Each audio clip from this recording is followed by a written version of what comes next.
گوندی ئاکۆیان لە شوێنێکی قەرەباڵغ و گەشتیاری بەرەو ناوچەیەکی چۆڵ و پشتگوێ خراو.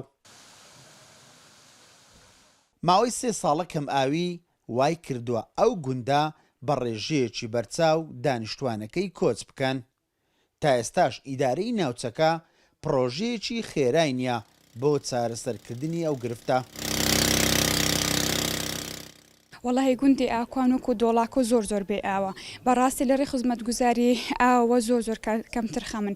ئێستا ئەگەر دقە بدەیە زۆربەی هەرە زۆری خانەکان لە بەرکمی ئاو لێرانە لەسەر خانەکانیان نووسێ بۆ فرۆشنە. ئێستا ئەمن بە خۆلۆ نمونە هاوینە ئەمەوێ مافورەکان فەرشە شتێکی بشم بەڕاستی لە بەرکەمی ئاو نەتوانم. لە مەحبەینی دوو سەرچاوی سەرەکی زۆر باشی ئاوین هەم بێخار هەم ڕووباری باڵەکایەتی.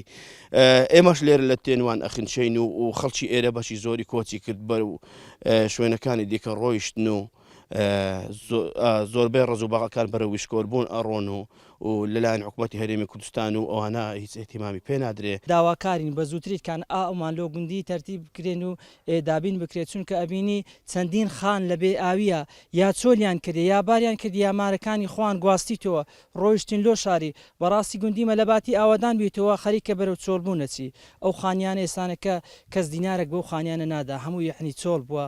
کۆمەرە زێرە چێژبی ئەگە ئاوت هەن نەبوو ئاوت نەگەیە ئەبێ لە بەتەی ناخۆ بەجێ بێری تینیت گەیە دەبی بەجێ بێری. ئێستاش ئێرە شوێ هەندە خەڵک ینی بیری هەیە وەعز باشە ئەوینیتی ینی ڕۆژێک بەواستەی یەکی بەواستەی دیکە یان لۆی دابین نابی ئەبێ بەجێ بێری بفرۆش. گرفتی کەم ئاوی لە دۆڵی ئاکۆیان هەر لە دوای ڕاپەڕین و ئاوەدانبوونەوەی ناوچەکە دروست بووە. لەو کاتەوە بەدەیان جار حکوومەت هەرێم لە ڕێگای بەرپرسانی حکومی بەڵێنی چارەسەرکردنی گرفتی کەم ئاویان پێدراوە، بەڵام هەر بەڵێنە و نەچۆتە بواری جێبەجێکردن.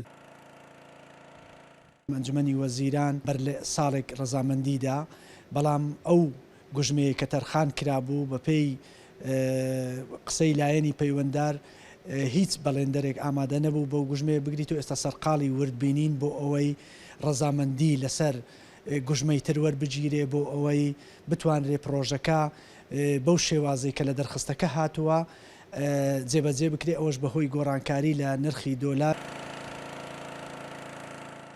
ماوەی 3 ساڵە بەهۆی وشکە ساڵی لە سنتەری قەزای ڕواندزیش گرفتی کەم ئاوی هەیە.